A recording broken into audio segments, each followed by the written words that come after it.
Live from Houston, Texas, and around the world. It's time to get your champagne wishes and caviar dreams. Welcome inside the Hall of Fame. Now, can you dig that?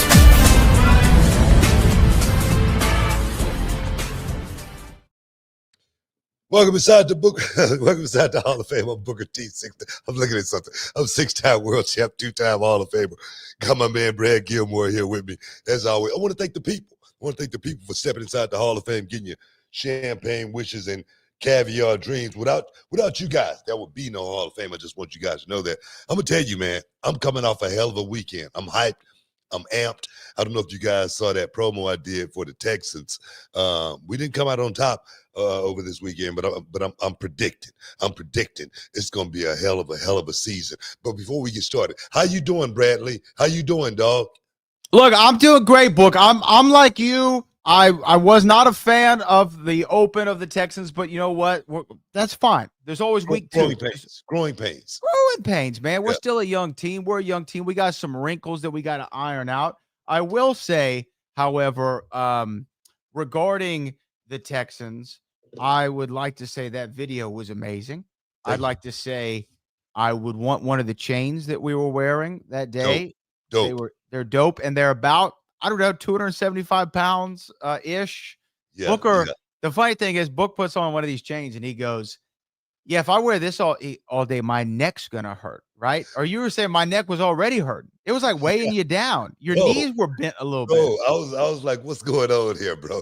This has got to be just costume, just to show off, because I always wondered what those dookie rope chains felt like, man. That's my first time. I always wanted to say that too live. Dookie rope, baby. Dookie rope chains, and what they felt like, man. And I tell you, man, that thing was pretty heavy, man. My neck was hurting. I'm serious. I thought I was gonna have to have surgery after I put that thing on. I want to give a big shout out to Maurice and Yura and everybody over there at the Houston Texans organization. First of many collaborations we're going to be doing with those guys. So that was great. But I'm going to tell you, too, we had the ESPN listener party, 975 listener party. Shout out to all the people who said they watch and enjoy the Hall of Fame. All the fans.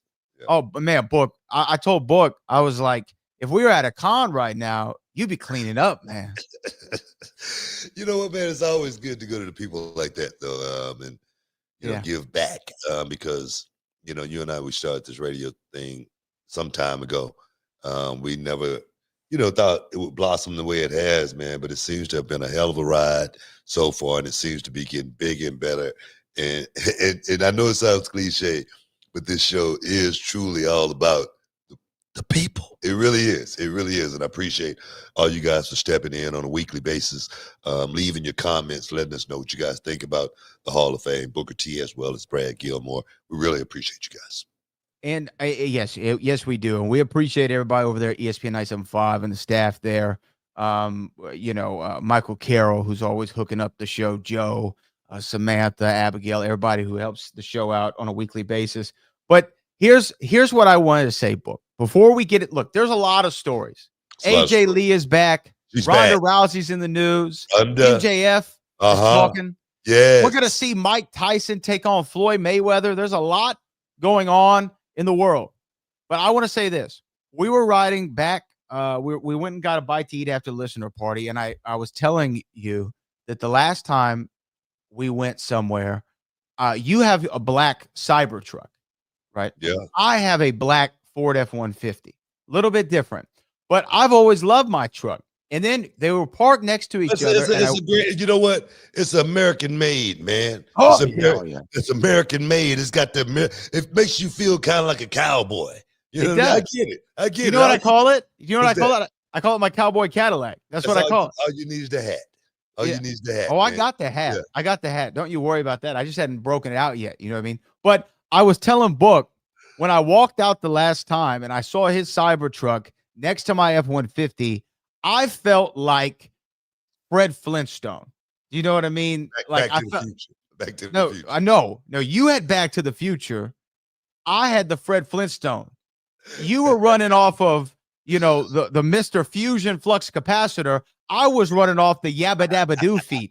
You know what I mean? That's what I felt like. So I told Book, I said, you made me actually want to go and put upgrades on the truck. Yesterday, this was my whole day. Seat covers, chrome inlays, new tint, ceramic coating everywhere. You know what I mean? I even got the interior hooked up, brand new mats, all of that. Wait a minute. You got all that done in one day? One day. Damn, you must got a bootleg brother you working with. You know what I mean? You get all the right stuff.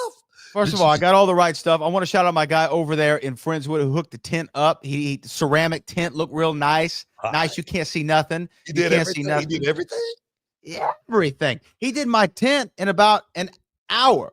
You know what I mean? Right. And that's good. All That's right. ceramic, Book. That's not that peel off, turn purple stuff. Hook me up with this dude, man. I got some work for it. All right. Okay. I will tell him, and you tell him I sent you. That way, when I want to get, a little something extra, he'll remember your boy. I'm not gonna lie to you. I'm not gonna lie to you. It's the first time I've ever done this in my life because he was telling me the prices and it wasn't that bad. But I go, hey, I looked at your social media account. You don't have too many social followers. I could shout you out, on mine. I am on the radio. You know what I mean? I can give you a shout out. That's why your boy's so good. You gotta hook up. You son of a gun. Oh man. That's I don't even know if that's legal. You know what I mean? My tent is legal though, because I'm gonna tell you what he said. Damn right it is. No, I'm gonna tell you what he said. I was like, hey, how dark can I go on the front? He goes, we only supposed to go 35. I'm like, but we could go 25, right? He goes, you live in Friendswood? I go, yeah. He goes, you can't do that, bro. And then I go, what about tinting my windshield? He goes, I wouldn't do that, bro. Got in Friendswood. You go get got. We got our own little community out here, man. And they dangerous, dog. They dangerous when you come through a Friendswood. You on the computer. You know what I mean? You're already locked in the computer. And if your tag come up, you're gonna get pulled over immediately. I'm serious, you know what I'm saying? So don't come through Friendswood slipping. That's all I gotta say. That's all I gotta say. Big ups. We love our Friendswood police, though. We love our Friendswood police. Heck yeah, man. And our mayor. And our Mayor Foreman, we appreciate all of you. But I just want to let you know. So yes, I went and got the truck is souped up. It still doesn't look like you. Awesome. I'm trying to keep up with the Huffmans. I'm not gonna get the electric car, the cyber truck just yet. Get it wrapped, man. Get it wrapped in one of that, matte black or something like that. That might make you even feel a little closer. You know what I like, Book, though? I like the shine and the gloss. You know what I mean? You can get gloss. You can get gloss as well.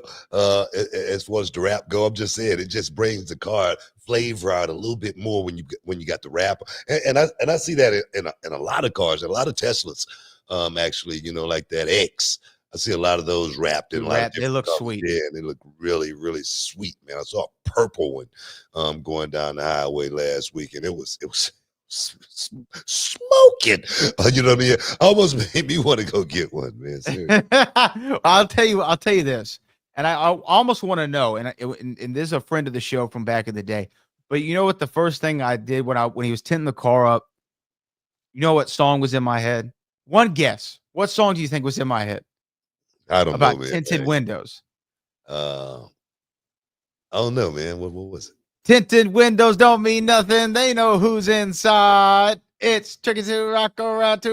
You know what I mean? That's what was in my head. Yeah. I was like, am I letting Run DMC down by getting the tint? Yeah. Nah, man. I get it. Nah, man. You want the tint. You want the tint, especially in H, man. Especially in the H, it gets hot out there. You know what I mean? You got to be looking cool at the same time. I always say, rule number 53, always look cool. Yes, seriously. What? What's rule 52? Don't worry about that. I'm not looking at the book right now, but I just know that's 53. I know you got G14 classification. I haven't made it to rule 52 yet, but now I know rule 53. I feel like I'm ahead of the game.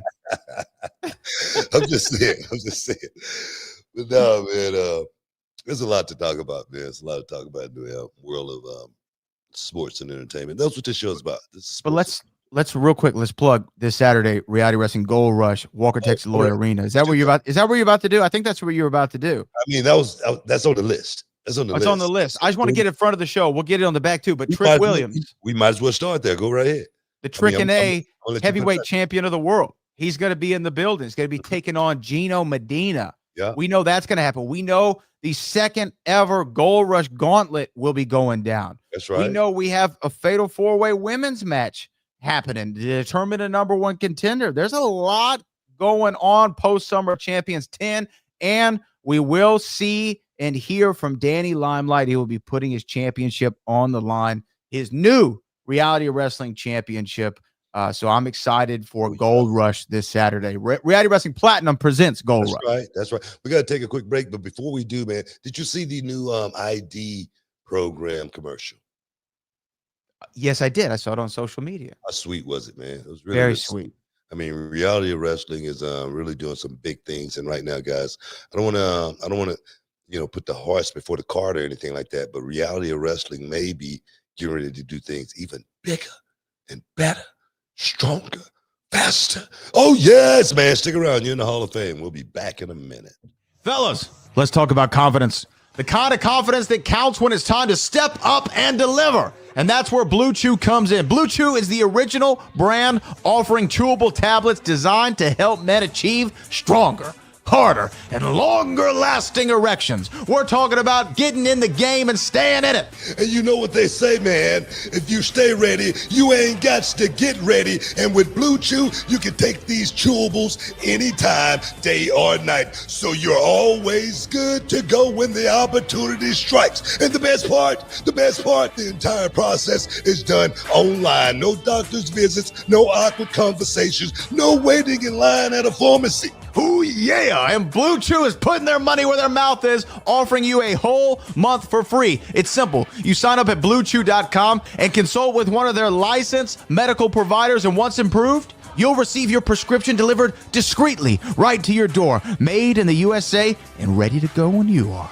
Now, Brad, let's get real. Does it work, man? They'll mistake you for a soldier at full salute. You'll be pitching a tent like a true Eagle Scout, man. Blue Chew won't stop until every man is bricked up like a brick house. That's the mission, dog. And listen, confidence is key, especially when you're all bricked up. There's nothing sexier than a man who's ready to go. And at BlueChew.com, they can help bring that energy when it matters most. Don't miss out on what could be the best night of your life. Make life easier by getting harder. Discover your options at BlueChew.com, and we've got a deal just for our listeners. Try your first month absolutely free. Visit BlueChew.com, use the promo code Booker, and there's more details and important safety information. And as always, we thank Blue Chew for sponsoring the Hall of Fame podcast. Oh, yeah, man. Oh, welcome back inside the Hall of Fame, baby. I'm Booker T, 6-time world champ, 2-time Hall of Famer. I got my man Brad Gilmore here with me. Coming off that commercial, oh my God, man, get bricked up in a heartbeat. I'm talking about. What you laughing at, man? What's going on? Wait, no, I just like how you came. Hey, I'm Booker T. You came in real smooth. You came in real smooth, man. Oh, man, I just wanted the flow to actually mix with the commercial, man, because the commercial's banging. I'm telling you right now, Blue Chew is literally one of our number one sponsors. A1. For a reason, man, because they do it, and do it big. Yeah, man. But man, there's a lot going on out there right now, man. I don't even know what started. I know, right? I mean, what's top on your mind? You know what? I think we start with AJ Lee coming back. Woo! AJ Lee is back after 10 years. 10 years, right? 10 years. AJ Lee is back, and she looks just as good as ever. I mean, looks great. She's in great shape. It seems like the fans has been almost like that CM Punk moment, has been waiting and anticipating AJ Lee to make a comeback. You know what? I didn't think we'd ever see AJ Lee ever again inside of a wrestling ring. It seemed like she was so far detached from, the wrestling thing. It seemed like that time away from totally put her in a totally different headspace. And I get it, man. I get it. The wrestling business, it could chew you up, can spit you out, man. Seriously. I mean, it can happen that quick. You could be on the rise, seriously, in this business. And then one day, boom, it's all over with. AJ chose to step away from the business. You know what I mean? And to step away from the business at her highest peak, right? Mm-hmm. AJ Yeah. was as hot as she ever could be when she stepped away from it. I give her a lot of credit for that. I give her a lot of credit for that, as well as I give AJ Lee a lot of credit for coming back and finishing this thing and finishing in the WWE. It's so cool, actually. It's cool for the fans because the fans, like I say, they've been waiting on this, man. And I'm sure the fans, just like myself, was wondering if they were ever going to see AJ Lee in the ring again. And for me, what I take away from it is, someone like Roxanne Perez getting a chance to have that moment, perhaps with an AJ Lee, someone that I'm sure she looked up to coming up, getting into the business at such a young age.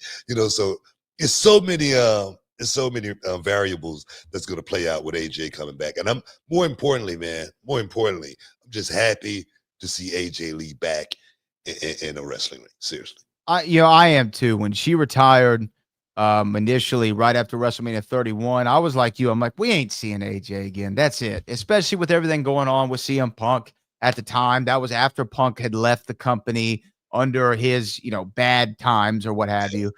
So I didn't think that we'd ever see it back. But I will tell you, when at the end of Clash in Paris, when Becky Lynch got involved, I'm thinking, okay, where are they going with this? Because we have WrestlePalooza coming up. This is the first ESPN WWE show. They've got to do something big.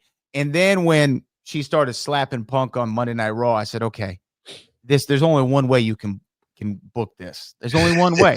There's only one way.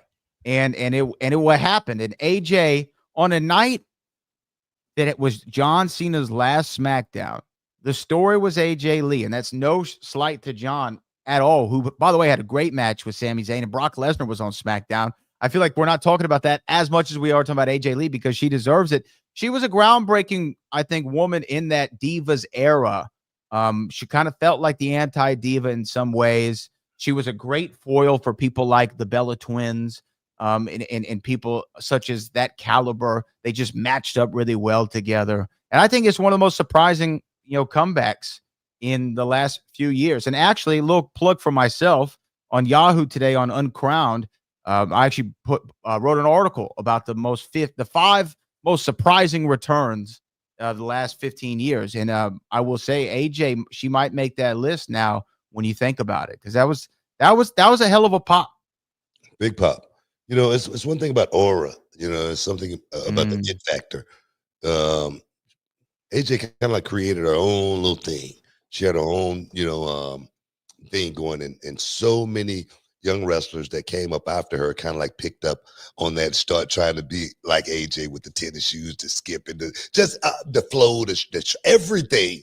And you see her mark her DNA on so many young wrestlers. You got to give her props for that. That kind of stuff. It don't happen by accident. It don't happen by osmosis or anything like that.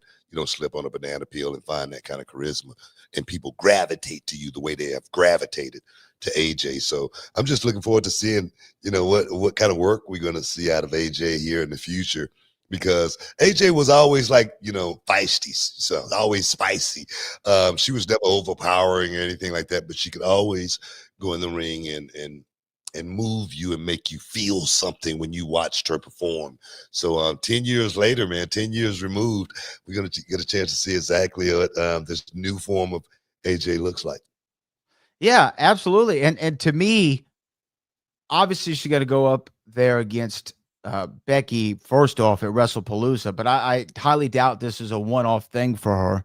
So when you think about the potential matchups, you mentioned one that I think everybody has already talked about, which is her and Roxanne Perez, because I know there's a photo out there of Roxanne as a young girl crying when she was meeting AJ Lee at a signing, I believe. And then there's obviously the connection there. To me, it feels like Roxanne Perez is an evolution of AJ Lee. Like, you can see the direct lineage there. So that's one. But can you imagine AJ Lee and Liv Morgan? They kind of got a similar vibe going on in some ways. AJ and Rhea Ripley. And it's like I say, it's so many different variables that this thing can play, So I'm just looking forward to seeing it. I don't want to book it or anything. I threw Roxanne out there because I knew how big Roxanne was of a fan. Coming up, Roxanne wanted to be the reality of wrestling champion, as a little girl before she wanted to be the WWE champion. So she's grown up watching, and aspiring to be someone like an AJ Lee. So this is perfect for me. So I'm just going to sit back, watch it, and see how this thing play out, man. It's going to be great. But think about that card. We only know 2 matches so far, but just you're going to have a mixed tag. CM Punk and AJ Lee in a WWE ring again after 10 years is crazy. And they're going to go up against Becky and Seth, who are 2 of the very best in the business right now. I think this is actually Becky's heel run this time around, I think, is better than the big time Bex era that she went through. And Seth Rollins continues the romance novels. He's got an encyclopedia of romance novels of the stories that he's been telling as of late. And then you have Brock and Cena for one last time. And Cena, I don't know what happened these last couple months. I don't know if he talked to your boy Frank Thomas and got hooked up on them Nugenics, because he's been having some banger matches these last couple weeks and months. The one with Punk was great. The one with Randy was great. But the one with Cody at SummerSlam was phenomenal. The one with Logan was great. The one with Sammy this past Friday was sensational. I mean, this is a great run for Cena. And he and Brock always had great chemistry. You were there when they had Brock's comeback match at Extreme Rules. And was that a match to remember. Yeah, it definitely was. But what I like about this Cena final run is the way it's all been put together. Boom, win the title, boom, turn heel, turn back babyface, and then boom, go on this run of incredible matches, like you say. This is the last hurrah for John Cena. And I want people to be able to feel this properly and understand what this really, really means, man, because people have heard me say it. I've actually said it on commentary. I say John Cena is not the greatest wrestler in the world.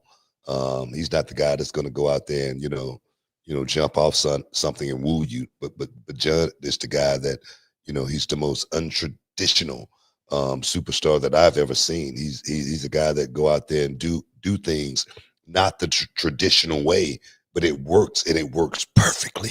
I have a saying in my gym, there's no wrong way of doing it long as you do it right. That's John Cena. That's the book of John Cena right there. And to see what he's doing here at the end of his run, I'm not surprised, because John Cena has always put in 110%. I salute John Cena in this final run, man. Go out there and finish it big. Finish the job. Finish the job, man. Yeah, that's it. And I know you and Cena have a good relationship and have gone, back a long way. And for him to be, wrapping it up, it's still as a fan, it still kind of hurts. You know what I mean? I saw him when he first came in, man. I was a big part of, his tutelage and learning process, So, man, I'm just glad to see him finishing it. You know what I mean? That's what I want. One thing about this business, man, it's one thing to start it, but finish it, man. That's the beauty, and that's the goal. That's the goal of every wrestler. At least it should be. Anyway, we got to take a break, guys. Stick around. You're in the Hall of Fame.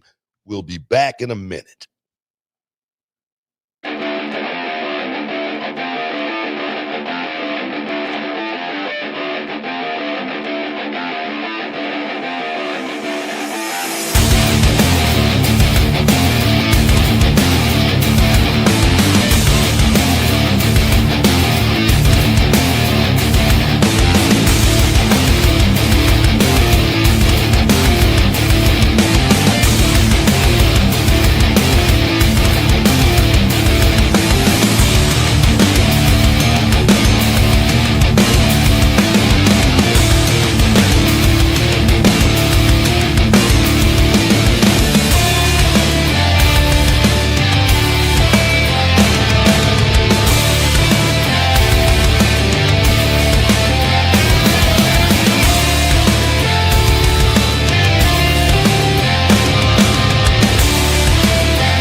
Welcome back inside the Hall of Fame, baby.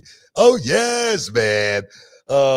Just talking about the wrapping up the retirement of the greatest, perhaps of all time, the last real champion, John Cena.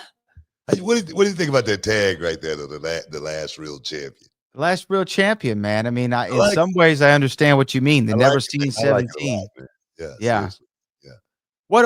What do you remember about John when he first came in? I mean, because you were at the time in SmackDown, you were one of the vets of the locker room. Even though you'd only been there a year or two, you were one of the veterans. So what do you remember about him? I just remember how green he was, man. How you kind of wondered, if he was going to make it. He wasn't, initially the chosen one, the guy that they were, looking to put the rocket on and send straight to the moon. It didn't seem that way, you know, initially from the beginning, but you can kind of like see the tide shift a little bit. Yeah, because WWE, I've always, known the business side of it. WWE is always, known when to pivot and look for that next guy to have that you know major run. Of course, like The Rock, of course, Stone Cold Steve Austin, of course, The Undertaker. It's been certain guys that get that baton, and you could tell John Cena was the guy that they were looking to give that baton to, and let him run. And for me, I knew what my job was. My job was to help John and try to get him as ready as I possibly could for those moments under the bright lights. So I have another saying, in my gym: preparation is the only luck you're ever gonna have. So I was trying to prepare that young man to go out there and shock and amaze, man. But I always loved John Cena. I always talk about the time him and I was on 106 in Park, and he went out there and freestyle. And AJ and Free was like, "What the hell? This guy's good." And I'm sitting over here, the black guy, wondering, why can't I rap? I wish I had that gimmick. You know what I mean? But no, man, awesome dude, man. Much respect and much love for John Cena. Yeah, man, it's gonna suck for Cena for me to see him leave. But this is what I wanted to bring you to. There's another conversation that we had. I'm throwing this out here in the atmosphere because maybe it'll happen. Everybody's been talking about who's the final opponent going to be at that Saturday night's main event in Washington, D.C. Even when we were at the listener party, I was asking people, hey, who do you think it's going to be? Who do you think it's going to be? I wanted to get everyone's ideas. The general consensus seems to be The Rock. But if you have seen The Rock in the last couple of days, The Rock is he's a slimmer down Rock. He's slim Rock. You know what I mean? What's wrong with Slim Rock? Nothing's wrong with Slim Rock, but you know what I mean? Like, I wouldn't like Slim Rock's chances against Shamrock. You know what I mean? I wouldn't like his chances against John Cena either. He's looking a little slim. He's doing something for a movie role. And by the way, the hell Shamrock got to do it? I don't know. It just seemed like it rhymed. You know what I mean? I was trying to put some bars together. Just wondering. And that could be Frank Shamrock, Ken Shamrock, any of them. Oh my God. But people are talking about who's the last one going to be. And by the way, I hear the Smashing Machine's a phenomenal film. Can't wait to see it from The Rock. I don't think it's going to be The Rock. So I'm throwing this out here. Who I want it to be. Somebody that comes in, challenges John to your final match, right? Saturday night's main event. John Cena versus Oba Femi. That's what I want to see. The ruler of NXT comes and shows John Cena that you might be the never seen 17, but you've never seen an athlete like Oba Femi. Oba's been incredible since he's been in the WWE NXT system. He's picked up this game fast. He is fast, strong, ready to do it. Can you imagine if Oba Femi gets the 1-2-3 Saturday night's main event against John Cena? He is a solidified superstar in one night. That's my pick. That's who I want it to be. Look, I'm not rooting against that or anything like that, but I don't think that's going to happen. I don't think Oba's going to be the guy, just because I don't know if John Cena really want to go through that kind of pain and really push yourself to, those limits, because those, we always talk about, rules can be, bent, but sometimes they can be broken. Those bones can sometimes be bent. Sometimes they can be broken. You know what I mean? And I don't see John Cena taking some of that hard punishment that Obafemi brings to the table, man. I mean, because this guy, you know, he only knows one way. John Cena will be the guy in there pretty much trying to guide Obafemi to that place to where, man, please just you know, don't hurt me tonight. And I don't think Obafemi is has that mindset to where he cannot not go in there and do what he does at this stage. And the thing is, I say that because the guys that Obafemi has been working with, they could take it. A lot of those guys are young guys. They're not on their way up. It could happen, but I see it being a safer match for John Cena more so than a Obafemi. That's just me. I'm not booking the matches or anything like that. I'm just looking at it from that perspective. Yeah. No. Okay. I hear you. I hear you. But my thing is this. Because if I'm John, let me not to cut you off or anything like that. If I'm John Cena, I know I want to go out there and have a good match, but I know the guy that I choose to actually go out there and have that last match with, man, he has to know exactly what he's doing in the middle of that square circle. It can't be nothing about anything other than that. But go ahead. Well, no, I mean, look, I get what you're saying. So I'm gonna flip it on you. Like, I know you don't like Book of the Show, but if there's a match you would like to see, is it Drew McIntyre? Is it Gunther? Is it AJ Styles? Is it who? I mean, is there somebody? Is it Dirty Dom? Like, is there a name that makes sense for you? I don't know, man. I'm not going to try to book it or anything like that. Of course, Gunther would be a good choice, but that there again, John Cena's going to have to, man, he's going to have to bite down on its mouthpiece. Yeah, and maybe John wants to do that. I don't know. Like I say, you made a good choice. Obafemi could be a good choice. It will definitely put the rocket on him. Having that rub from John Cena, man, it doesn't get any bigger than that. Like you say, setting this young man off on the right path. Question is Obafemi ready for the main roster? You damn right he is. You damn right he's ready for the main roster. That's a big step. It is a big step. And to me, that's a great way to launch a star. But again, I know that's a shooting for the moon thing. I almost wonder what the chat thinks about who it could possibly be, because there's almost not a wrong answer. I mean, there's also not a right answer. Looking at a name like Braun Breaker here in the chat, what's that? D'Angelo Brown says that's a good one. Yeah, Braun Breaker. Braun Breaker would be great just because I'm watching Braun Breaker and I'm watching this dude mature from when he was in NXT. He's matured like crazy. Just watching him in the interviews, man, you can see him actually growing right before your very eyes. And so he would definitely be a great choice. But there again, I don't want to book the show. I just want to wait and anticipate and see, just like the world. I'm going to wait. When the world finds out, that's what I'm going to find out. How about that? I like it. I mean, I'm not mad at it. We're going to let it go. We'll see what happens with John Cena's final match at Saturday night's main event. Maybe wait, let me throw one more name out. One more.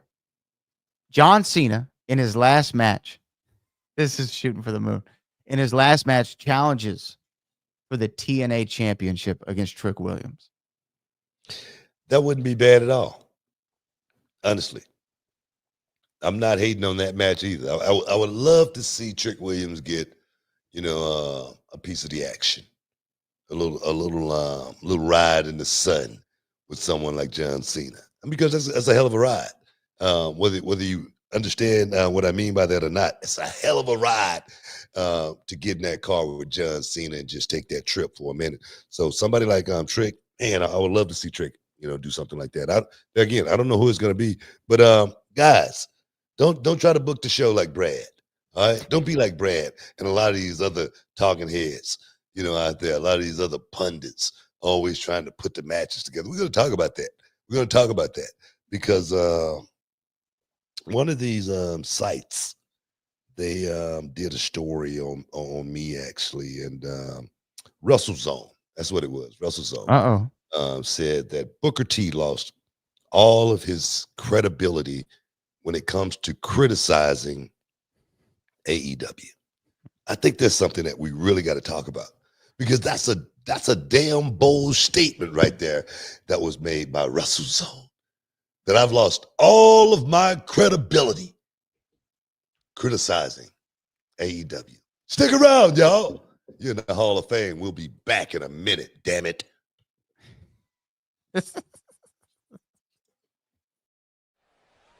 Hey, this is Booker T, 6-time world champ, 2-time Hall of Fame. I got something for you guys, man. Look, when I was a kid, man, cereal was my jam. But now, since I'm a grown man, I'm looking for something that gives me more than just a sugar rush and carbs, man. That's when I found Magic Spoon. Look, it's a cereal that gives you the taste of your childhood favorites, but without sugar and packed with tons of protein.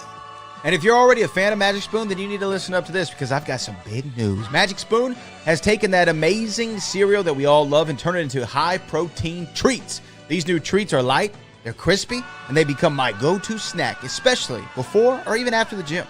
Yeah, man, every serving of Magic Spoon cereal has 13 grams of protein, 0 grams of sugar, and only 4 grams of net carb. That fruity and cocoa flavor are the classic ones, but there's a whole lot more to try, man. And those new treats, they've got 12 grams of protein and come in flavors like marshmallow and chocolatey peanut butter. Perfect when you're on the go or you need a quick snack to fuel up before that workout.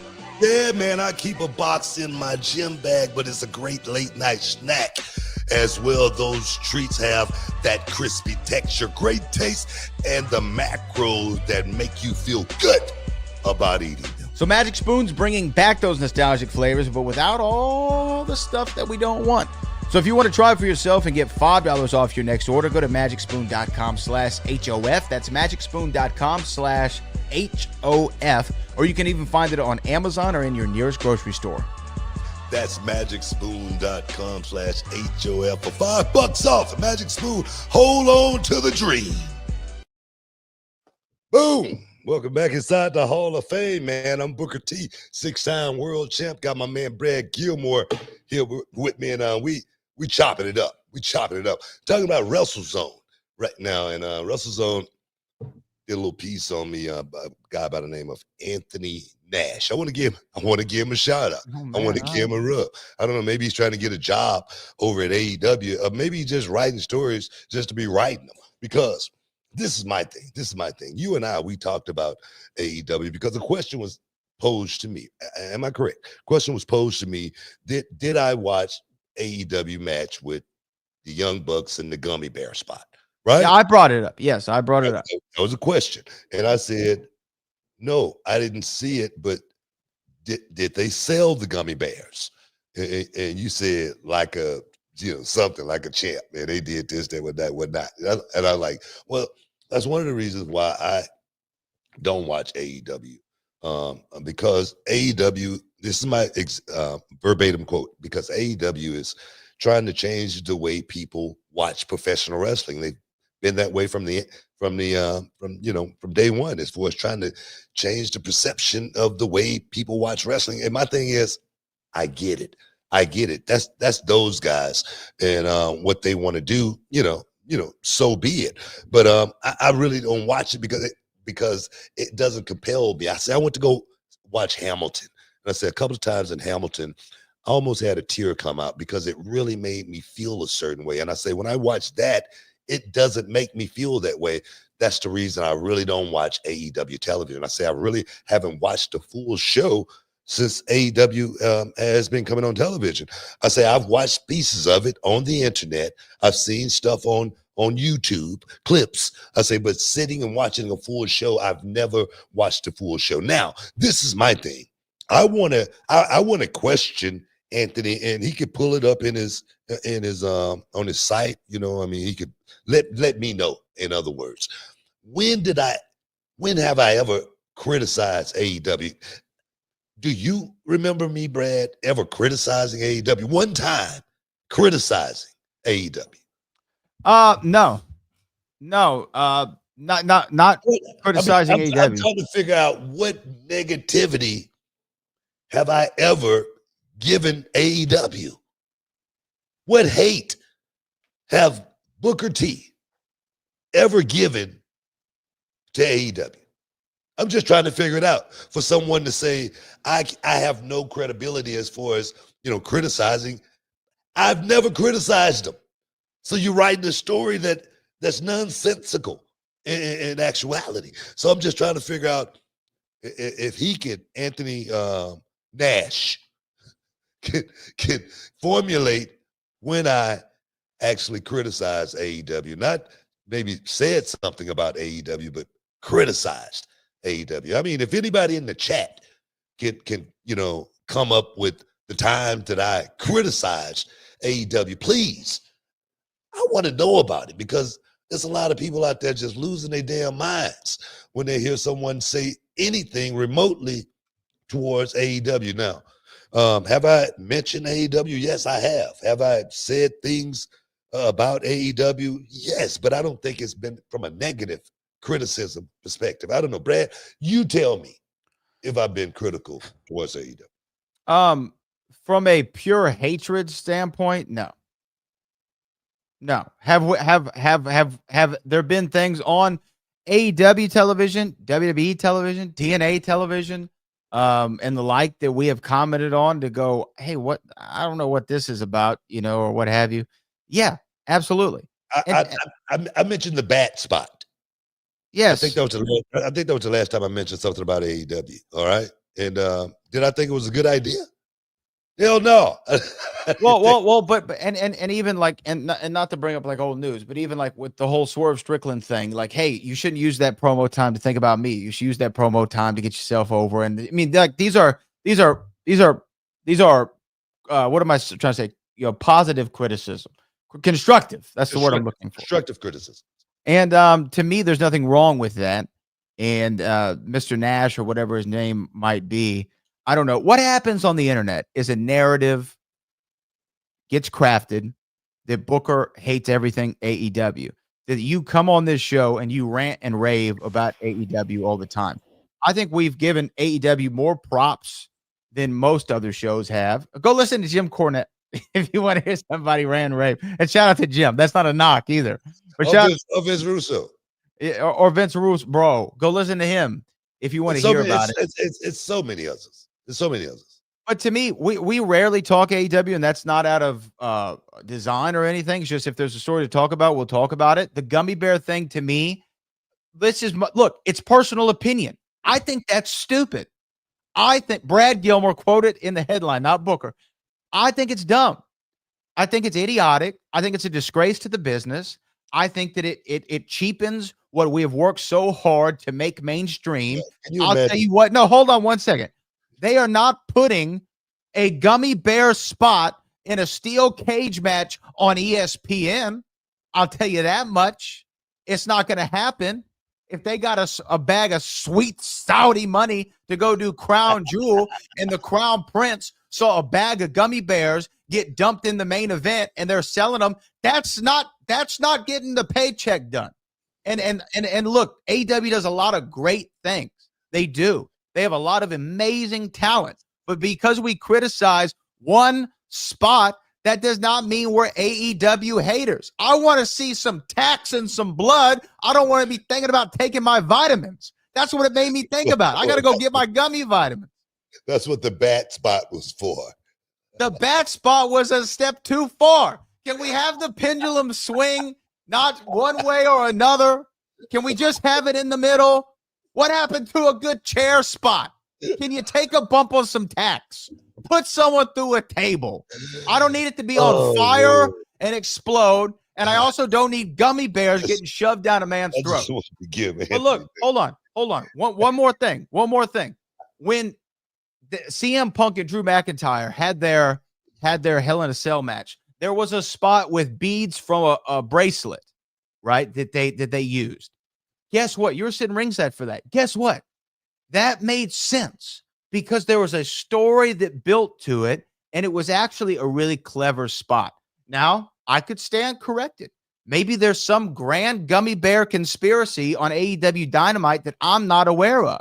Maybe this is something that goes back to the days in Japan, in the great exploding gummy bear death matches that they had in New Japan Pro Wrestling that everybody traded tapes on, that I'm sure Tony Khan has in a vault somewhere. But as far as I'm concerned, it looked ridiculous to me, and it made me embarrassed in that moment to be a wrestling fan. I like Kenny Omega. I like the Young Bucks. That being said, it was idiotic. Hey, man, if I would have said that, bro, man, can you imagine what the headline would be tomorrow if I would have said something remotely like that? You know what I mean? And my thing is, like I said, I don't want anybody to think I hate AEW, because I don't. You know, I don't talk about AEW a whole lot just because my mother told me, you know, if you don't have something good to say, don't say anything at all. I do comment on stuff like the gummy bear spot, and like I say, it's not my cup of tea. Just like I said, the baseball bat with the spikes in it. I said that only thing I said was that wasn't my cup of tea as well. All right, but I'm not gonna, you know, if the guy want to take it, you know, hell, let him take it. I don't. That's on him. But I am thinking about his health and his welfare for his future.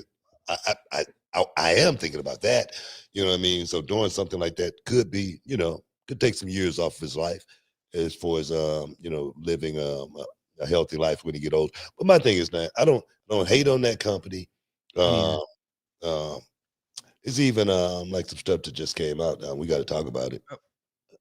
Go ahead. I'm sorry. We will, but let me say one more thing too, because it's on both sides. Like when WWE had that horrible Hell in a Cell match with The Fiend and Seth Rollins, we talked about it. Everyone remembers the eye for an eye match. I didn't like the concept. Wasn't for me. Back in the day, there was a Hell in a Cell match, Booker. You won't even remember this, called the Dog Kennel from Hell match with Big Boss Man and Al Snow, where they had dog kennels around a Hell in a Cell because I think Big Boss Man stole Al Snow's dog, Pepper. And if that doesn't have Vince Russo written all over it, I don't know what does. But the Dog Kennel from Hell match was dog crap. Like, it was one of the worst things I've ever seen. So I call it like I see it. Look here. You should have said that a long time ago. All right? We didn't have this show then. I thought just so people could hear you say something bad, you know, about one of these PLEs. No, man, you being biased. I'm paid off. You're bought and sold. I'm a company man. That's what I was just going to say. A bootlicker. You're company man. You've been bought. Hey, man, stick around. You're in the Hall of Fame. We'll be back in a minute. Hey, y'all, Booker T here alongside with my main man, Brad Gilmore. And today we're talking about something that could really change the game when it comes to how you get paid. That's right, Booker, because let's face it, life doesn't just happen every 2 weeks. So why wait for a payday? With EarnIn, the money you've earned already can be in your hands today. EarnIn is this incredible app that lets you access your pay as you earn it. We're talking about up to $100 per day and up to $750 each pay period. All you got to do is download the EarnIn app, verify your paycheck, and boom, you can access up to $100 a day as you work. And the cool part, you just leave an optional tip, and any money you access plus the tip gets repaid when your next paycheck rolls in. You know, Brad, I'm always talking about staying ready so you don't have to get ready, right? Imagine having that extra cash for that surprise date night, or maybe when you have to take the furry little friend to the vet unexpectedly. You know. Absolutely, Booker. Or even those times when you need to grab a last minute gift, or maybe you're a little short on rent, or hey, even you might want to pick up some new gear for yourself or your kids or your lady. Folks, make EarnIn part of your financial playbook. Join over 3.5 million customers who are finding financial stability and peace of mind thanks to EarnIn. So don't wait around for a payday. Get your money when you need it and take control of your finances. Download EarnIn today and experience what it's like to access pay on your terms. Get started with Earn In now and join the millions who are getting their pay their way. It's time to earn in, not just earn. Check it out, man. Boom. Welcome back inside the Hall of Fame, baby. I wanted to go ahead. What you got? No. I'm just already like seeing the comments in my head from that last segment. I'm already Yeah. seeing Oh, it. that's on you, dog.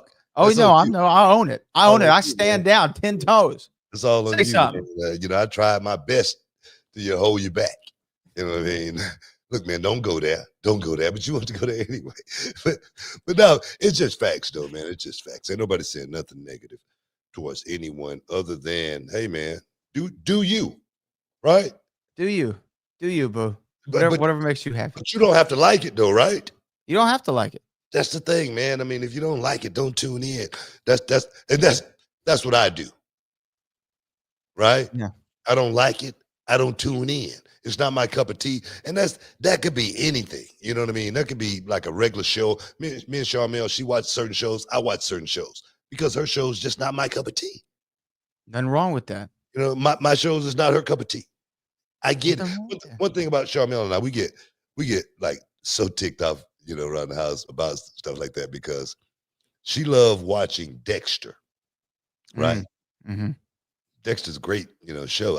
I really never watched Dexter. I know what it's about, but I'd rather watch a real police interrogation on YouTube. All right. She don't want to see that because it's real. And I say Dexter killing people too, but it's not real. I mean, what are you talking about here? So it's just not my cup of tea. That's all. All right. It's not my cup of tea. What do you think about the moving on the statement that Bully Ray made and the comment that MJF retorted with? I don't know if you heard about that. Oh yeah, I hope we're talking about the same thing. So give the people a little bit about what it is, so I know what I'm talking about. Because I thought you were going to go with the Ronda Rousey thing. So go with this first. No, I wanted to tie this in just because it's still AEW. Yeah, You know sure. what I mean? And I want to get your take on, you know, who did you agree with more, you know, Bully or MJF? I think Bully Ray made a comment, and I'm just paraphrasing, that the show, the AEW show, is lost right now. It really has no identity, pretty much. You know what I mean? Yeah, here was his go ahead. Here was, not to cut you off. Here was his quote. Unfortunate, but AEW as a product is lost. There's certainly some bright spots, talent, but as a company, it lacks definitive direction. It is what it is. A company owned and operated by a fan with lots of money. TK, good guy, good heart, and not a booker, and the boys know it. That's what he said. I mean, you know, I get that, but you know, I mean, Bully could have left that last part out. You know what I mean? About the boys knowing it. As far as Tony Khan doing, you know, being a fan, and he is a fan, but he's a boss too. He owns it. You know, if it's your company and you writing the script, you the booker. Mm-hmm. Whether it's good booking, great booking, or indifferent, you're the booker, right? By definition, yes. So you can't you know, say that. You know, I do agree with Bubba as far as, you know, then again, I don't watch the show enough, but from my perspective, like the gummy bear spot, I think, you know, I would have taken that out and went in a different direction for a match of that magnitude and really gave the people, you know, something a little bit different.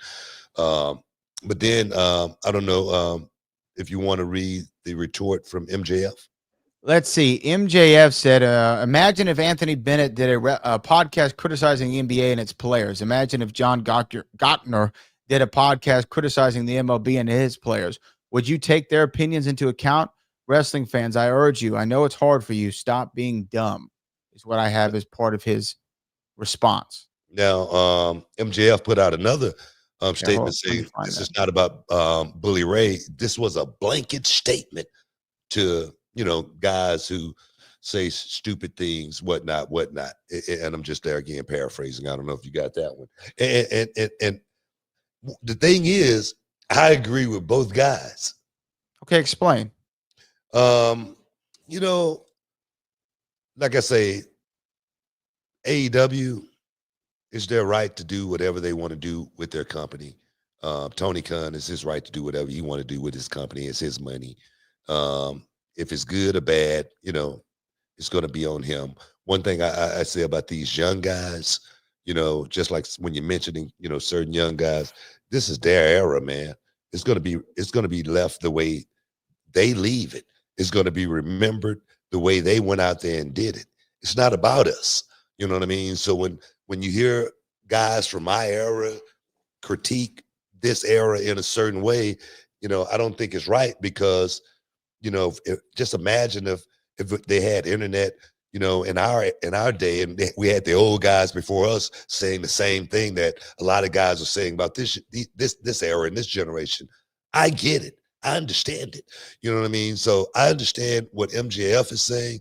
I understand what Bully Ray is saying. And it's gonna have to be somewhere we meet in the middle. But I respect a guy like MJF and what he's bringing to the table, as well as him saying that this is not about Bully Ray.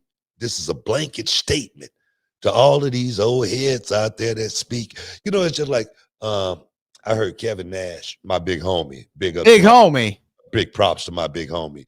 He said Raquel Rodriguez, he like her, but she don't work big. She needs to start working big.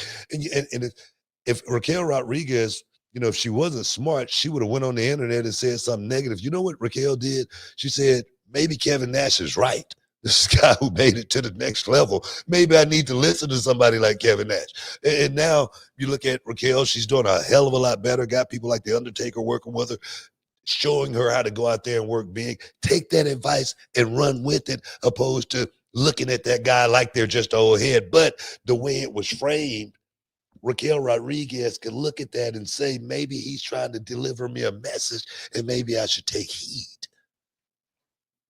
Yeah. Does that make any sense? It makes perfect sense.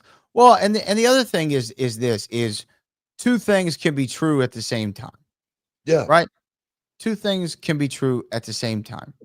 And for what MJF is saying, I completely understand. Look, the guys back in the day, we see it with people like Shaquille O'Neal and Charles Barkley and Kenny the Jet Smith when they do their show on Inside the NBA. They criticize the new generation. Oh, they're taking too many threes. They don't D up. They don't take their time. They don't run plays anymore. There's not a traditional five. I mean, it's the evolution of the game. They played it a certain way. They don't like the way that it's being played. That makes sense. But they also have a legitimate point in criticism because they've done it and they've done it at the highest level. They may be able to tell you something that you aren't aware of. There's a shocking thing out there. The older you get, the wiser you actually do become, believe it or not. But in the same regard, I agree more with Bully Ray because to me, when AEW launched, it had a clear direction. We're the alternative. We're going to give you what you want. We're going to give you a lot of action, a lot of matches, indie-rific, and I don't mean that in a negative way, like an indie-rific style show. We're over the top. Nobody sells nothing. Finisher, finish spam, do the whole thing. We're going to give you those matches. There's going to be 30-minute Broadways. We're going to go to an hour draw between Brian Danielson and Adam Page, right? We're going to do these things. But guess what? That is still their identity, but it's not what the people are gravitating toward. That's why they went from running the All-State Arena in Chicago to the 2300 Arena in Philadelphia. That's not by accident. Look, I'm not saying the blueprint is working. I'm not saying it's the greatest blueprint at all by any means. But damn it, if it's my money, I could take the titles and drag them around the city, and in the back of my Harley if I wanted to, right? Just let the sparks fly. That because it's mine. You know what I mean? I could have a gummy bear match. It's yours. Because it's mine. And that's why I don't agree with certain, statements, just because I say, when you want to start, doing that, go get your own and do it the way you want to do it. Don't tell me the way I should do my company. I do my company like this because this is what I like. Maybe Tony Khan like what he's doing. Maybe Tony Khan is having a lot of fun doing something that he's been wanting to do since he was a little bitty boy. Go out and have some fun with professional wrestling. Am I against that? No. Is it a marketing and a blueprint to have a successful company for many, many years? Normally, no. But when you're a billionaire, you can do whatever the hell you want to do, man. Come on here. Can we be real here for 1 minute? Can we? It's his sandbox. Exactly. I agree with that. And my thing is, a lot of guys going to get paid. A lot of guys going to have jobs. I don't know what's going to happen when it's all over with as far as their careers, whatnot. But for me, I have no hate, ill will towards AEW, and I'm not going to tell those guys how to go out there and book their matches. I just say it's not for me. That's all. It's not for me. All right. Can we agree? Can we agree to disagree on that? Agree to disagree. Hey man, you're in the Hall of Fame. Stick around. We'll be back in a minute. You dig it, sucker? You're listening to the Hall of Fame. Here's Booker T and Brad Gilmore. Out. When you come to the WWA, this is what you're going to have to face right here. It's the GI Bro. Well, let me tell you something, Steve, baby. I've been noticing all these big guys like the Super Collider, the Warrior, this Thor. Well, let me... First things first, man. I got a new haircut. Would you like to see it, man? I want to see. All right. GI Bro. GI Bro is my name. And beating people up is my game. Look in my eyes. Everybody in the WWA, I just want you to know one thing. The GI Bro is ready, willing, and able to take on all comers in the WWA. That means everybody. Thor, Cherokee Warrior, Super Collider, mainly because I seen what you did. You came out, you tore the sign up, you ripped it out of my little private's hand, and you stripped it in two, man. That's something you don't do. You don't mess with my little privates, man. It's a war. Let me tell you, when I get you in the square circle, when I get you in the combat zone, when I get you in the ganking zone, that's when I'm going to declare World War III on you and take you clean out of the game, man. Ah! It's the best promo of all time. Welcome back inside the Hall of Fame. Booker T and Brad Gilmore. Book, I got to say, every time I see your promo of G.I. Bro from the WWA, I like it more. God, man. I was 2 months into the wrestling business right there. 2 months. Hell of a promo. 8 weeks, man. 8 weeks in. On live television. On Saturday nights. Hell of a promo. My God, man. What a hell of a run, man. What a hell of a run. You've had a hell of a run. Hey, run. I have a couple things. We're going to get to our super chats. This is, of course, our last segment. Reality Wrestling Gold Rush this Saturday at the Walker, Texas Lawyer Arena. Don't miss out. Don't get shut out. It's going to be on like the proverbial pot of neck bones. The Trick and A heavyweight champion of the world, Trick Willie, will be in action against Gino Medina. Well, Book, I have a couple of things I want to ask you. What do you think of Tyson and Mayweather? Hey, man, it's going to be a spectacle. Let's just say that. I don't know. What are they going to have that thing in Dallas? I actually don't know where it's going to be. I'm just wondering. I know it's going to be in 2026, but I'm saying Dallas because it's going to be a spectacle. A lot of people are going to want to show up, see exactly what's going to happen with a fight like that. A lot of, non-boxing traditionals are going to show up for a fight like that just because it's Mike Tyson, just because it's Floyd Mayweather Jr. I don't know. I don't know what kind of appeal this fight going to have, in 2026. I love Mike Tyson, but we saw Mike in his last fight against Jake Paul, and he just couldn't pull the trigger. And you wonder, what he's going to do with Floyd Mayweather, who was a guy who could dance for 8 rounds or whatever they're going to be doing. And it's one of these fights where it's an exhibition where there's not going to be a winner, even if there is a winner. So me personally, I'm not off into it as much as most people might be. Yeah, look, it is the hey, what if Babe Ruth and Barry Bonds were able to do a home run contest against each other? But this isn't. This would sound like it's just a money grab, and hopefully they'll make some money and move on. But I'm more interested in the Canelo Crawford fight, and that fight right there, going down this weekend, and Legion Stadium gonna be crazy, man. Up to 65,000 people could be, a part of that thing, man. 65,000, It could be a part of that thing. So I'm looking to, I'm wondering if Terrence Crawford can go in there and pull it off, man, because man, Canelo Alvarez is impeccable. He really is. He's an impeccable fighter. He doesn't lose. Of course, he has loss on his record, but that was against a guy that was much bigger than him. As far as going out there, actually a couple of losses against Floyd Mayweather as well. My bad. But the guy is, he's an extraordinary fighter. Smart. IQ is very, very high. You know what I mean? So I'm wondering if Terrence Crawford can go out there and match that. If he can, man, what a win that would be for Terrence Crawford stepping up 2 weight classes. So I'm looking forward to seeing that. But before we get out of here, we got to talk about the comments that was made by Matt Riddle. You know what I mean? We got to talk about Matt Riddle for a second. And Rhonda and our super chat. So we got a second. And Ronda Rousey. And I was saying Matt Riddle just because I was listening to my boy Peter Rosenberg talk about him, and everything Peter Rosenberg said is 100% true. And I'm a guy also. I never had any beef with Matt Riddle or anything like that. But I did say I did not think this guy was going to make it, in this business. I didn't think he was going to make it to a heavyweight championship, level just because of certain things.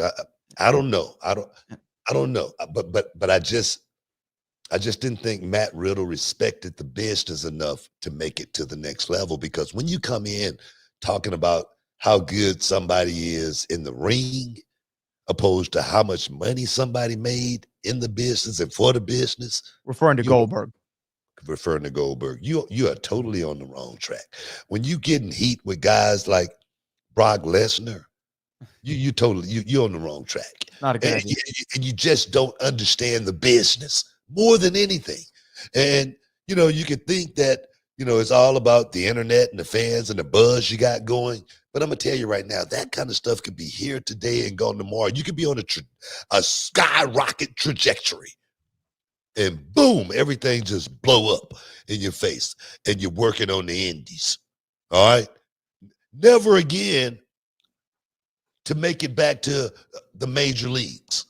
And I do believe that Matt Riddle is going to be one of those guys that will never, ever make it to that high ever again, just because the guy I don't know. It's one thing burning bridges, but when you just blow up the damn bridge, that's another story. And I just think, I don't know. I just don't think this guy did himself any favors over the weekend, speaking the way he has. Yeah, because D'Angelo Brown says, why is Matt Riddle on TMZ bad-mouthing CM Punk and AJ Lee? Why did this guy got so much hate for CM Punk? Why? Look, I mean, my thing is CM Punk has done a hell of a job creating the aura that he has in this business for a guy like CM Punk to walk away from it for as many years as he did, and the fans still kept his name alive to where he could come back and still parlay this success into millions. Look here, you don't hate, you congratulate. You know what I mean? Absolutely. That's my thing. And I think that's what this is more than anything, hating on a man. You can get ulcers, you know what I mean? High blood pressure and all of that, having these type of feelings towards people that you don't even need to have feelings towards, because you don't even know them. You don't even know them, I think, well, look, we don't need to repeat his comments, but it just shows you the class of individual that he is. It's somebody who, as you said, doesn't respect the business, but also doesn't seem to respect another person's wife, or honestly, he doesn't really seem to respect himself all that much. And that might be the core of it. And I hate to project anything on another individual. I don't know Matt Riddle, never met him personally, never had a interaction with him online. Look here. After hearing and seeing Matt Riddle just over the past weekend, do you want to meet him? No. He's joined a list to me, like with him and Ryback and a couple others. You know what I mean? And Swerve Strickland, to be honest with you. Those three people I don't really have any respect for after hearing some of the comments that they've made. And I don't have any inclination of wanting to meet them. And you know what? I still like Rhonda, but Rhonda, can we talk for a minute? Can we talk for a minute? Remember the last time Ronda Rousey worked in the WWE, and we were on the on the rental car bus. And it was me and Corey Graves and a couple of other guys. And we came to Rhonda's stop first, for her to get off and go to the airport. And Rhonda was walking across to the terminal. And I said, as she walks out of our lives forever. Everybody cracked up, needless to say, she's back. Ronda Rousey's another one, man. I think the wrestling world opened the doors to her, and she just spit in the face of professional wrestling. Feels like it a little bit. That's what she's done. It's a reason why people don't like you. You know what I mean? I don't hear any of her old comrades in the UFC saying anything good about Ronda Rousey. Man, it would be great to have Ronda Rousey back for a reunion. Oh, it would be great to have Ronda here as an ambassador. Oh, it would be great to hear Ronda do some Nobody cares about Ronda Rousey but herself. She's got a very, very high, self-esteem, as far as, looking at herself a certain way. But I don't think anybody else, looks at Ronda that way, just because there again, I don't know why she have so much hate and vitriol for the wrestling business, a business that let her in to go out there and have moments like at WrestleMania, giving her the rowdy Ronda Rousey gimmick, right off the bat, making her, something when so many other people wish they had, a spotlight like that. I don't get it, me, myself. I don't know. Maybe it's a star thing. Maybe it's one of those things to where you feel like, you're better than this. I don't know. I really don't know, but I really feel like Ronda Rousey was given everything in this business. I really feel like this business opened the door for Ronda Rousey to come in and have a great time and do her thing and make a lot of money. And I can almost guarantee you this. Ronda probably made more money with the WWE than she made in UFC. I can almost guarantee you that. And to spit in the face of that, it's an insult. It really is. And I have nothing but love for somebody like Ronda Rousey. And I'm not gonna wish any ill will towards her or anything like that. But I just wish that we as a wrestling business really think about letting certain people into our world, because they can come into it and then as soon as they leave, they can go out and do the same exact thing, like a Ronda Rousey. So that's my take on Ronda. Well, let me say this real quick, and then we'll get into our super chats. But one of the tweets that Ronda, or one of the quotes from an interview that she did, I'm trying to remember, the Lapsed Fan podcast. One of the things she said was this: the fact they had me fighting Alexa Bliss at all was effing ridiculous. And Wow. You want to know why they had me fighting Alexa Bliss? Because she had the most merch sales at the time. Like, WTF, that's your decision-making process? Yes, it is. Let me say one thing. There was a show called Mad Men back in the day, John Hamm, right? And his secretary, says, sometimes I wish, you could just tell me that I did a good job and you would appreciate me. And he looked at her and he said, that's what the money's for, right? and to me, when I read this comment from Ronda, they put me against her because she was selling the most merch. It's called a business. We want to make money. That's like I say, that's the thought process of people coming in. It's just like when I hear Matt Riddle say somebody can't fight, he could beat somebody up. Well, go back to the UFC and fight somebody. It's not that hard. No. They got so many fighting organizations you can go out and go do it. Go do it. Bare Knuckle FC. Go do that. And the thing is, see how good you are after being on the road for the last 10 years or however long it's been, taking bumps. You know what I mean? So these guys are delusional when I hear them talk like it's like somebody want to fight you these days. Run up on somebody trying to fight them and see what happened to you. And Alexa Bliss is a great worker. She's super over. That's the kind of person you want to wrestle. And she's smaller than you. You can have a great. Come on, Ronda. Well, that's somebody that don't understand the wrestling business. I mean, she understands the fight business. Right, and very well. There again, if Ronda Rousey wanted to fight, Amanda Nunes is about to make a comeback. I mean, she could easily go back to the She don't UFC want that. She don't want and get some of that smoke. Or She don't any want of these other girls, Kayla Harrison, she can go She don't get want some of that smoke. You know, if she, it's a lot of girls out there that don't mind. You know, Holly Holmes, I'm sure she'll do a rematch. Oh. You know what I mean? So if you want to go fight somebody and get into, it's asinine when I hear these real fighters talk about having a real fight and don't want to go have a real fight. I agree with you. You know what, Book? We're going to take a quick break, and we're actually going to come back with the super chats, all right? We'll be back in a second. This is the Hall of Fame. Man, I'm hot.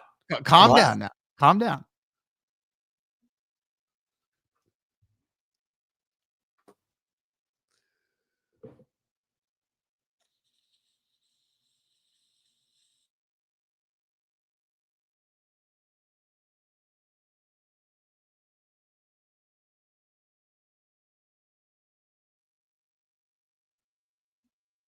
Welcome back inside the Hall of Fame with Booker T and Brad Gilmore. Super chat time, baby. Hit him up. Hit them up. All right, here we go. First one comes from Big Breezo. Booker, I went to NXT Live in Spartanburg. No cameras, no marquee lit up. It was raw. It felt like I was watching legends wrestle. I got chills. Okay. In Spartanburg, South Carolina. I guess so. It was a house show. I guess so. Awesome, man. Awesome. Hope you enjoyed the show, man. Those guys go out there and they work their asses off. And boom, I'm getting ready to head up and get everything together. Got to be at NXT in the morning, man. Yes, yes. Hell yeah. D'Angelo Brown said, did you guys hear the recent comments from Jack Swagger about Cena refused to putting him over? I did hear that. That's his side of the story. That's all we can really say about that. It might have been a good thing. Because, I mean, that's that could have been a career ender. You know what I mean? I'm just playing. Hey, look, you know what? I don't know Jack Swagger. Go ahead. Well, go ahead. I was going to say, I don't know Jack Swagger from Adam, never met the guy. But I will say, I think he's running a trucking company now that does have a great name. Do you know the name of his trucking company? What? Hall and Oates. What is? Oh yeah, I heard that. Yeah, I heard that. That's no, pretty man. I'm gonna tell you right now that's a possibility. You know what I mean? That Cena wouldn't put him over. I mean, I've had guys that I wouldn't put over. Right? I mean, Matt Morgan. For certain reasons, it wasn't anything against Matt Morgan. It had nothing to do with Matt Morgan. All right, and I'm sure if John, pulled that card, it was to protect himself for certain reasons. You know what I mean? And then just think about it, man, and look at it in hindsight is 2020. He might have did the right thing. He might have. I mean, and Jack Swagger did end up winning the world title from Chris Jericho, I believe, shortly thereafter. So yeah. Things happen for a reason. Hefe Pilot said, what's up, King Book and the boat? I'm locked in. I'll be back in a few days. I had to get everything situated before I head back to Texas. I'm ready to meet and start chasing the dream. We're ready for you, man. Get out of here, man. It's time to stop all that talk. It's time to show up. It's getting real crowded too, man. So you better get in where you fit in. We already talked about that one. Calitonio says, Canelo or Crawford? My heart want to see Crawford take it, but my wallet is telling me Canelo gets the decision. So who you with? I kind of 100% agree with what Calitonio's saying. I want to see Crawford go out there and beat Canelo. That 2 weight classes, that's a big jump for an expert fighter like Canelo. Not just that, man. It's the boxing game. Boxing has always been so tainted, for lack of a better word. And my thing is, if Canelo can go 12 rounds and, just look average, the judge is going to give it to him. I mean, I don't think the judges are going to be on the side of Terrence Crawford in this situation. By no means. Crawford is going to have to go out there and definitively beat that man. Almost perhaps having to, put him down a couple of times just to, sway the judges to give him the decision if it actually goes that way. So if anybody's betting, they better bet very, very wise on this fight right here because I think the judges could come into play. Let me tell you, boys, very possible. Very possible. Serious, man. The next one here comes from Alex Cosentino. Did you ever have any serious contract talks with WWE before the 2001 buyout. I remember in your Hall of Fame speech, you said, Linda said, we finally got you. Yeah, man. No, we didn't have any real talks or anything like that. But when my contract, my final contract, before my final contract, before the last contract that I signed, before that one, somebody had talked to me and said that it was a spot. I can't remember who it was. I got a call, a little bird drop, said that if I wanted, it was a spot for me in WWE. But it wasn't any real talks or anything like that. I heard my brother say something about that one time, and as far as we had meetings with some WWE people, but if we did, I don't remember it. You know what I mean? Nah, man. I got a word, saying, hey, it's a spot over here if you want it. And I was locked in with WCW at that time. I wasn't going nowhere, dog. I was getting paid some good money. I was on my boat every weekend. I was happy. You know what I mean? I was, it was a great time for me, for a young man, coming from the neighborhood. Seriously. So I knew in WWE, and those guys, they worked in all the cold cities. They was working their butts off, looping here. And I didn't want to be. I would have retired at WCW if the company would have stayed going. I'm serious. Worked in the cold cities, bro. I didn't want to work in the cold cities in WCW. We didn't work a lot of cold cities. You know what I mean? And it was nothing like the trips. And what I had heard, WWE, World Wrestling Entertainment, it's truly real. It's real as it. WCW World Champ. It wasn't like that. It wasn't like that at all. We went to Germany. And our final one is another Alex Cosentino. Have you called JBL yet, Book? He's live with Conrad right now. I will answer this question for you. Hell no, he hasn't called him yet. And do me a favor, Alex. Tell JBL on Conrad's stream right now to call Book. We will get it done faster that way than the other way around. See there? I talked to JBL already. When? When? So I just wanted to put it out there. I already talked to JBL. When? Don't worry about when. Why you got to be all in mine? I told you I talked to him, didn't I? Well, damn it, I talked to him. You know what I mean? In the last week? Within the last, calendar. Month? Last calendar. Look, saying looking real jack, brother, at a con doesn't count as talking to JBL about coming on the podcast. I talked to him. He's not only going to come on the show, he's coming to Reality Wrestling. Okay, now we're getting somewhere. How about now that? We're getting somewhere. How about that? Now we're getting somewhere. How about that? Love it. How about Love that? it. Love it. That's what I'm talking about. So now we can put that all to rest. Put it to bed.